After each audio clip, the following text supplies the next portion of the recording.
I welcome Magda Kowalczyk online to the Frauenfilmfest Dortmund+Köln, and thank you so much for being here. You are the director of photography of the documentary film Cow, directed by Andrea Arnold, and I really have to thank you so much for this very emotional film that touched me deeply, really deeply, because a cow is what the title suggests. It's a portrait of a cow on a dairy farm in England, but I think it's much more. And I have been watching films on animals for a couple of years now, and I must say I think that your film is absolutely extraordinary, really. So congratulations and thanks a lot.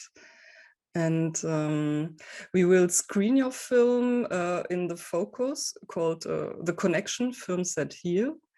And I mean the connection between plants, human and other animals.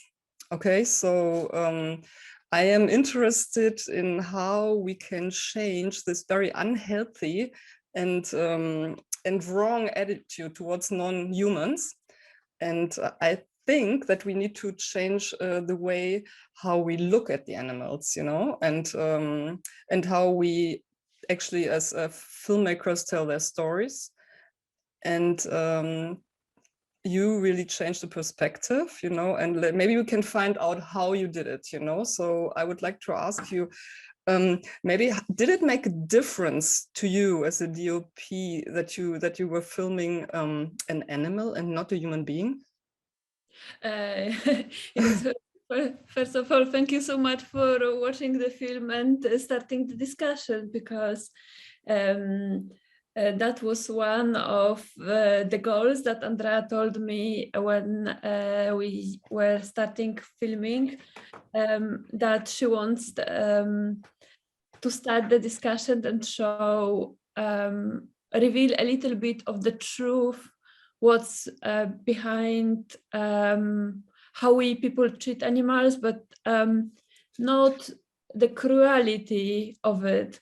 So she was not looking for to repeat anything that we already saw in other films, where like people are really cruel to animals, because so she has chosen a farm where people do love animals, and it's just the system that makes all animals' lives and also human lives very challenging and difficult. And like filming that without trying to show too much or too little, I think that was a challenge. Not too much and not too little, but my question was really for you, like when you look, like in the cow is called Luma, then afterwards there's another protagonist, which is her calf.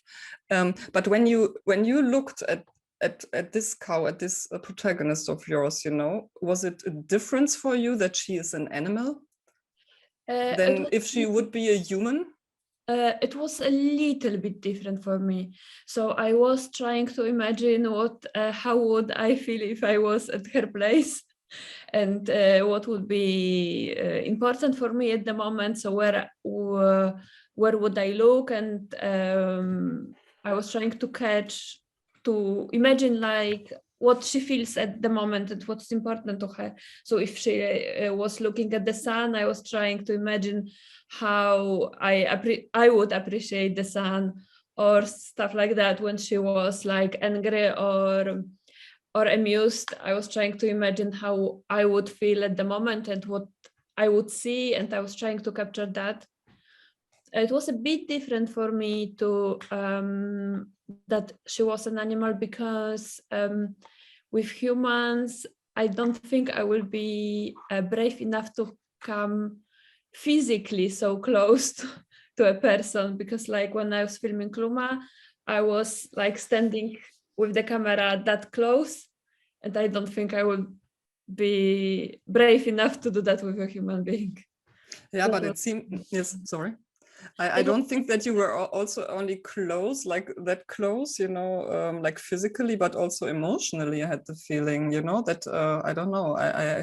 this was extreme emotional closeness. I feel very emotional to her.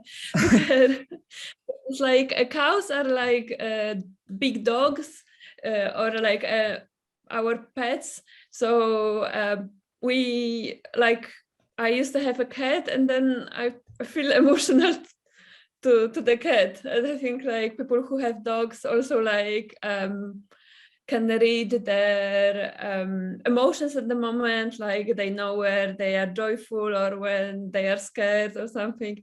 And cows are intelligent, and they feel the same as like big dogs. So it was easy for me to get emotional with her. But like, I was thinking, if I was a cow, I wouldn't mind to have a life like that. It is like maybe if when we are looking at it in a like such a short time, because it's like 90 minutes, and we were trying to put the life cycle in it in those 90 minutes. But I was thinking, if we film like human life in 90 minutes, that would be as well like very cruel and difficult and challenging. So I don't know, maybe cow's life, I don't know, maybe it's not that bad. That's interesting that you say that. Yeah, you were mentioning her whole life. So if I'm well informed, the shooting took 4 years. So maybe we start. Yeah. What kind of scenes did you try to get? Like, what kind of events in Luma's life were important for you to film? So the very first idea was to film the birth of a calf, and then follow mother and the daughter till the daughter has her own calf. But the reality led us to a bit different direction because mother was much better character than the daughter. Like, she had more to offer. She was a very curious cow, and the calf was a bit timid and not as charismatic. Now I talk about cows like I would talk about people. Yeah, So but you film them like people, so this is, I think, very good. They feel for me like they feel like people now. So yeah, like reality like driven us more towards mother character than the daughter character, and eventually we did filmed birth of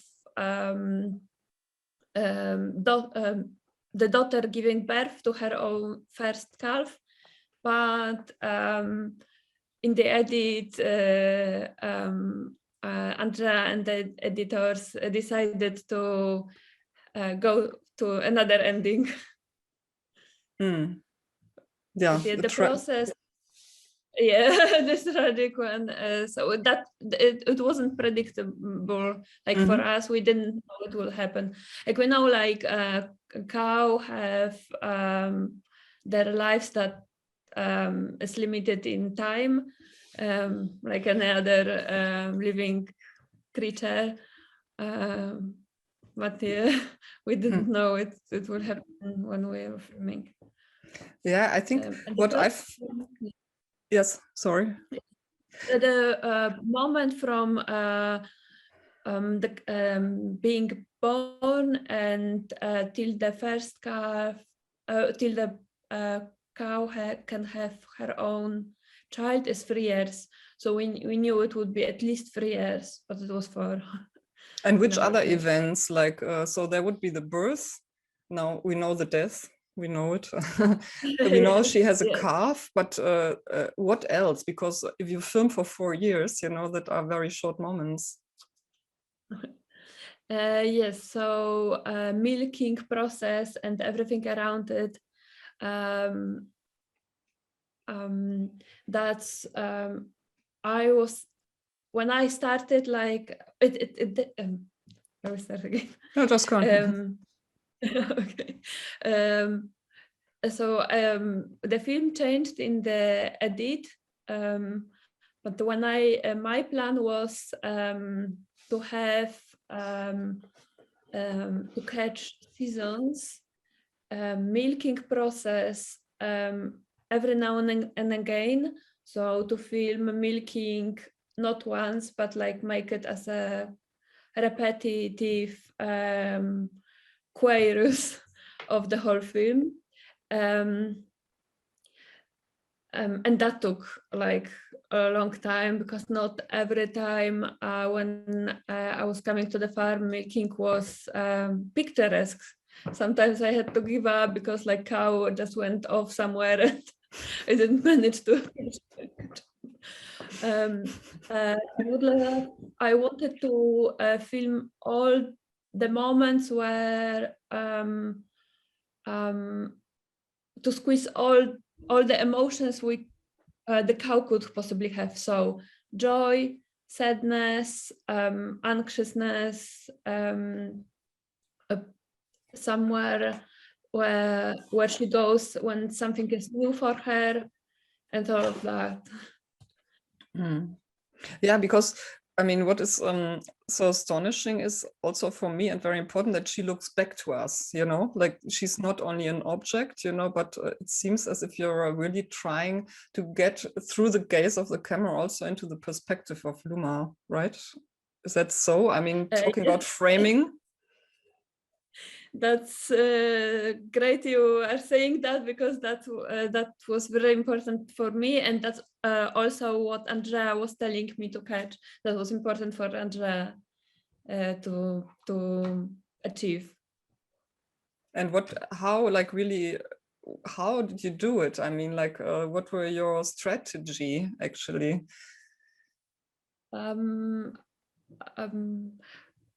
So I had like 3 tricks.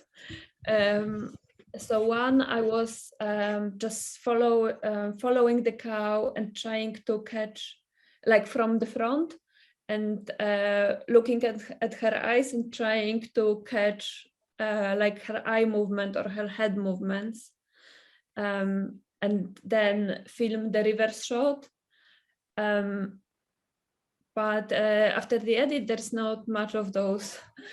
There are others where I was trying to have like cow in the frame and also catch what she sees at the moment. So it's like almost over the shoulder shot. But with the cow was sometimes like a side shot. And the third, which like I was trying to film the cow, and then immediately when she looks at something, turn the camera and catch that as well. And that was my 3 main thing I was keeping doing. Yeah, because I think what you did, like you did it with a lot of, I mean, the way she looks back to us, you know, and possibly the way you looked at her, you know, is with a lot of dignity, with a lot of feelings, bewilderment to what is being done to her, you know, and also like pain, sorrow, all of this, you know, it's all there, you know. So this is because because as you as a DOP, I really wonder how this respectful camera work comes really into being. But maybe it's just what you already said, because you just felt like, what would I do in her place? Yes, she was a very nice cow. We did a little bit of casting in the beginning of filming, and she was the one who would react to everything that was happening on the farm. So if a tractor would go by, like she would be like the first one to go and check what's happening. Yeah, like for me, like she was the companion. But also like in the very beginning, Andrea showed me what's important to her to catch. And she said that cow's life might be a little bit of metaphoric to human life, because we are also like giving birth, feeding, then children are going out of our house when they grow up. In Cow's life, of course, it's happening much quicker. But we also like go to work, and like we are also like living under the system where we need to queue somewhere, or there are gates, or other limitations. So I was thinking, well, maybe in a simplistic way, but that could be like a little bit of description of my life as well. Because it is the first documentary film Andrea Arnold shot, you know. I mean, she made these extraordinary fictions before, and I think Cow resembles to her fiction films in the sense that her heroine, her protagonist, that she allies with her, you know, in a sense. I mean, it's a person, working class person, you know, in very precarious circumstances, you know, and there's empathy here, you know, as if she had the same empathy I think I feel in other films. Did you I mean, of course you're familiar with her work, you know, what is it that you like in her fiction films? Oh yes, like, so I fell in love in her work when I was 15, and I saw her movie in Krakow Film Festival. It was Wasp. Oh, and yes. Her first short film, yeah. which is with about a mother with 4 children who doesn't treat them nicely. Yes.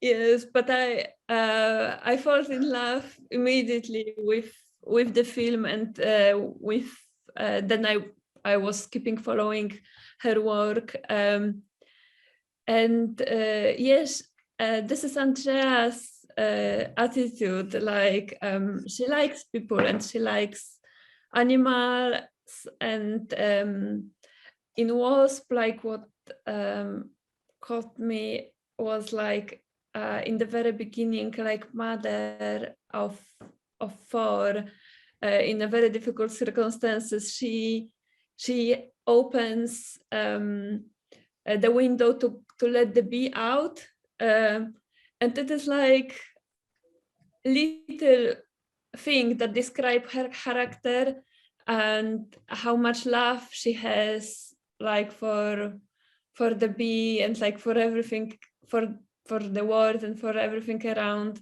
And I think this is just Andrea's attitude that goes to whoever she meets, and me as well. So you met there in the moment of love. That's very beautiful. Did you, how was like the situation filming? Did you also sometimes be alone there with just the camera, or how was it set up? Like, because 4 years, you know, obviously you must have been there many times. Yes, so it was a few days every month. So I was not living on the farm. I was just driving there every now and again. And very often I was by my own, filming what Andrea, filming what I was thinking Andrea wants me to film. And then she was watching footage and giving me some advices. And for me, like, every like time I could meet her was an aha moment, because she was everything she was saying, like, was like an opening a new world for me. So in the beginning I was filming people exactly as I was thinking the cow could see people, like not somewhere in out of focus in the background, or like just passing by, or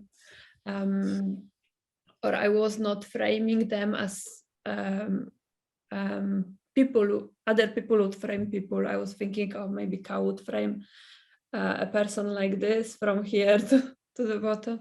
And then Andrea told me that after a while, this kind of description makes the audience think that humans are very aggressive or like aliens or something like that.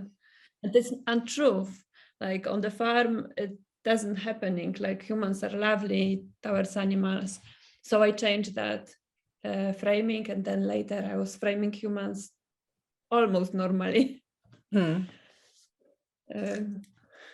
But like with this equipment, so you were there obviously with some small camera, I suppose. And like, how would it go? Like with microphones, sound, light? So very quick, in the beginning, I had, that was me, as sound person and an assistant who was helping with everything, production and lighting as well. And Andrea who was coming to the farm sometimes, but we very quickly realized that recording sound when I was doing filming was pointless because farm is extremely noisy.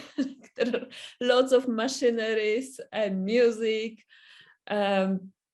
planes, cows are walking on the straw, and it makes like lots of noise that it's wanted noise but mixed with unwanted noise. So finally, like sometimes sound recordist was with me, especially when there were dialogues with people. There are not many, but there are like few words. They are saying that's vet visit and birth. And the rest of the time, like we were, I was filming only me. I had like a little on camera mic, and the sound was added later. And lighting, in the beginning, I was trying to light a little bit, but it didn't work because of massive spaces. Like farm is enormous, and cows are moving very quickly, and they are leaking everything that they can see, including lights. So it didn't work at all. So we only lit night scenes. So there are two, and then we put like lamps on the high stands, but and we were trying to push cows a little bit towards our lighting. Yeah, from what you're saying, you know, I mean, you did really a super excellent job, but a lot of the film was produced in the editing room, like you refer to that all the time, you know, and the dramaturgy of the editing suggests that Luma gets more and more angry, you know, like that there's more resistance towards mating.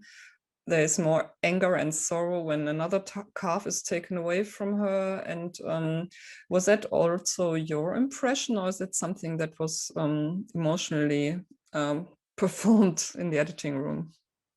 I think it wasn't my impression, but it might have happened in the reality. But I'm not sure. Like when I started filming, she was definitely more energetic and younger, and then later on she was very tired, and in the very end she was like she had a pain because she could barely walk, and like she it was painful for her like to move, but it wasn't my impression that she would got angry more and more, but maybe I was just attached to her so much already that I didn't see that.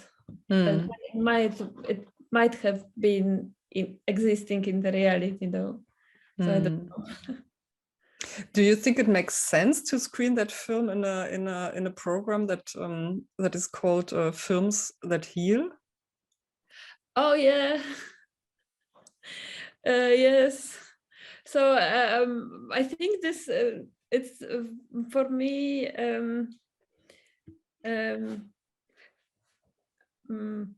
this film opens a discussion where we are and what we can do now. So I believe people want to do good things and progress. So having a film that shows where we are is a good base to heal. Yeah, well, because I think telling stories in new ways, you know, in other ways, I believe that this structural healing might be possible, you know, and I feel really a lot of sympathy, empathy, and respect, and I feel I like it that Luna is able to look back to us, you know, and that by this, you know, that you change the perspective that we look at her, you know, or look animals in general, and I might be then healing is possible, and maybe even possible for future action, you know. What kind of milk do we drink, you know? Do we should we eat less meat? Should we treat animals differently altogether? You know, all these comes up, I think. Yeah. Well, it's a subject to discussion Mm. because, like, I think, like, as being humans, but this is only my perspective. It's not in the film. Like, I don't know, like, having those big farms of chickens and cows. We managed to heal hunger, on the other hand, at some point. Maybe it's so at the moment when we started, like maybe doing growing lots of food and then having those massive farms, maybe at the moment when we started, maybe that was a good idea, and then we probably went too far, and now it's just like a machinery in the industrial thing. I don't know. No, I don't know. I don't Yeah, know. well, yeah. Well, the I can only congratulate you for that film. Yeah, it was your work was nominated for BIFA, that is a British Independent Film Awards. You know, that's very great. I mean, I think you are filming already as a DOP for 10 years, but this is definitely probably one of your most successful projects so far. You know, and I can only wish you the best for your future projects. I'm looking very forward to see more of your films. Thank you so much for Thank you very being much. available for this talk. Thank you very much.